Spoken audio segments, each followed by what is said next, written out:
Ada satu hal yang gue cukup sesali ya, tapi akan gue sarankan juga ke teman-teman mahasiswa. Jadi sebagai konteks, meskipun gue adalah Certified Financial Planner atau perencana keuangan tersertifikasi, gue dulu lulus kuliah S1 di sastra Prancis. Beda ya, tapi sebenarnya pada dasarnya sih nggak terlalu jauh ya, karena kalau bidangnya perencana keuangan itu lebih kepada psikologis. Jadi lebih kepada pola kita menggunakan uang, pola kita mendapatkan uang, pola kita mengatur uang. Terkait itu, meskipun emang tentu secara teknis lebih penting, itu konteks doang. Tapi hal yang cukup gue sesali dan maksudnya gue perlu sarankan ke teman-teman mahasiswa adalah bagikanlah ilmu apapun yang kalian telah pelajari. Jurusan apapun ya. Jadi misalkan kayak gue dulu kan sastra Prancis. Gue sih kalau bisa mengulang waktu, gue pengen bisa lebih sharing atau berbagi tentang apa aja yang gue pelajari di kampus. Seperti yang gue lakukan sekarang ini di YouTube. Kenapa? Karena mengajarkan hal apa yang telah kita pelajari itu akan sangat membantu kita untuk meretain atau mempertahankan informasi atau ilmu yang telah masuk.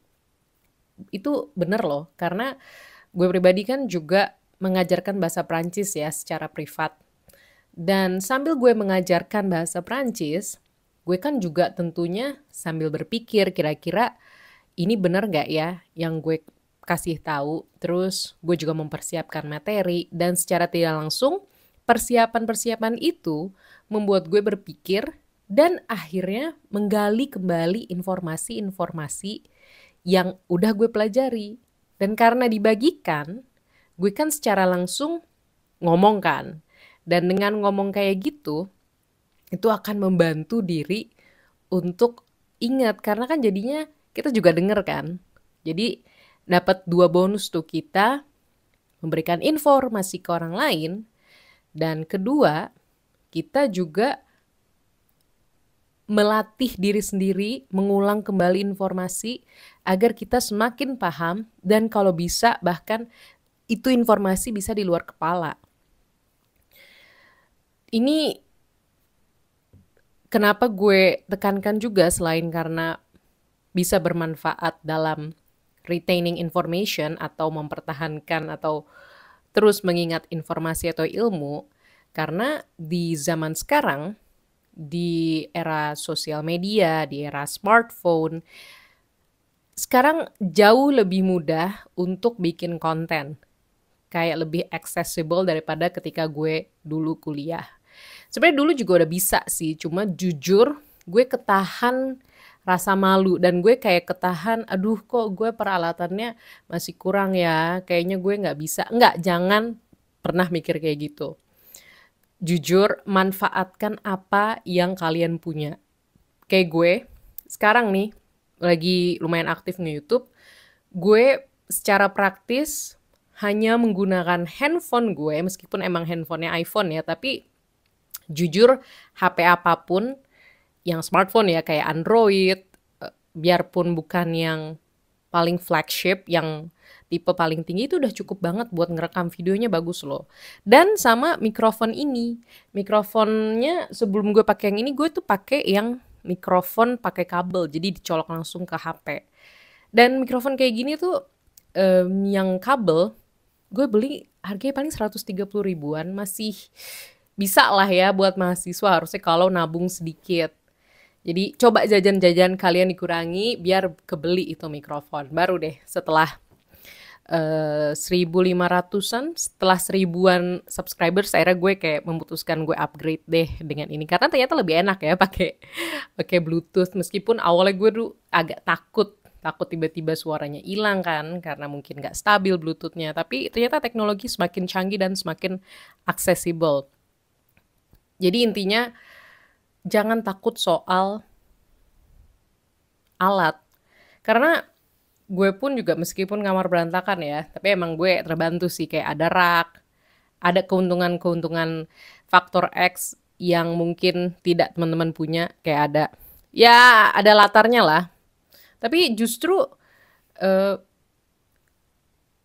nggak masalah sih menurut gue, karena yang terpenting tuh adalah informasi yang diberikan. Karena gue pun juga beberapa video latarnya nggak kamar gue kok, kayak dimanapun, kayak tiba-tiba di mall, kayak tiba-tiba di taman, jadi bisa dimanapun. Terus ngedit bisa di CapCut, walaupun mungkin emang untuk beberapa HP, emang pasti akan agak lama ya.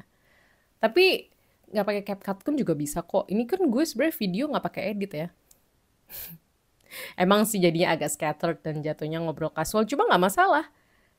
Karena balik lagi ke cara temen-temen untuk berbagi. Kalau emang lebih nyaman seperti yang gue lakukan, langsung aja rekam terus ngobrol tanpa cut, ya silakan.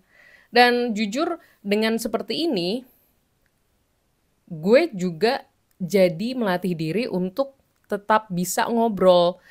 Otak gue tuh tetap mikir dan mulut gue juga sinkron. Jadi biar tidak terlalu banyak white noise atau kayak ruang atau kayak hening yang terlalu lama. Jadi sebenarnya banyak banget manfaatnya untuk sharing informasi, apalagi kalau teman-teman lagi kuliah beneran deh. Dan gak ada yang tahu loh, bisa jadi dari sharing informasi seperti itu, teman-teman tiba-tiba ada yang menghubungi terus kayak, Kak, saya mau bimbel privat dong ke kakak, kira-kira bisa nggak ya? Dan bimbel privat kan nggak mesti ketemuan langsung, bisa aja secara online kalau misalkan introvert banget dan males keluar rumah. Itu bisa membuka penghasilan loh. Dan nggak ada yang pernah tahu juga kan dengan membangun YouTube, siapa tahu yang tadinya teman-teman malu untuk ngomong, kayak gue zaman dulu presentasi di kelas aja malu, kayak banyak mikir, akhirnya ujung-ujung ngomongnya nggak luwes, terus udah lebih mending kayak sekarang. Jujur, menurut gue udah jauh lebih mending daripada dulu. Dulu tuh pegang mic aja tuh gemeter kayak gini loh, kayak tangannya tuh tiba-tiba gemeter. Tapi sekarang kayak udah ngobrol-ngobrol aja, dan ini terbawa ke dunia nyata. Jadi di dunia nyata jujur gue udah nggak sedeg-degan dulu. Ternyata ini emang sharing kayak gini sangat bermanfaat guys, meskipun emang pasti awalnya agak canggung ya, apalagi kalau misalkan anaknya lumayan introvert gitu, tidak terbiasa ngomong di depan umum, tapi banyak banget manfaatnya. Jadi untuk merangkum satu hal yang gue agak sesali, dan kalau misalkan bisa ngulang jadi mahasiswa S1 gue akan lakukan, gue akan membagikan apa yang gue pelajari di kampus.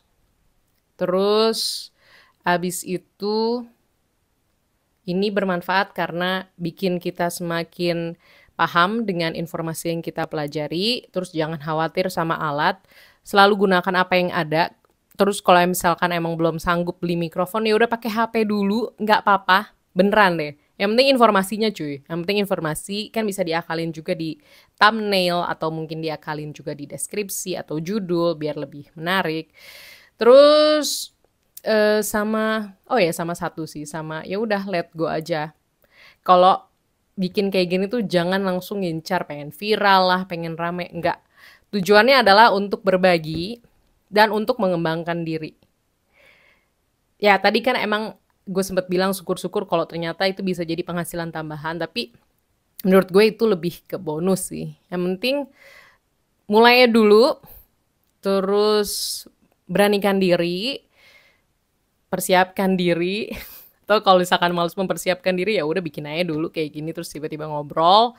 Jangan berekspektasi langsung gede. Ingat niatnya berbagi dan belajar. Oke? Itu aja dari gue. Semoga bermanfaat. Kalaupun gak bermanfaat ya gak apa-apa. Terima kasih udah nonton. Dan kalau ada yang punya komentar atau gak setuju atau setuju, langsung aja tulis di kolom komentar. Terima kasih sekali lagi dan sampai jumpa di video selanjutnya. Dadah!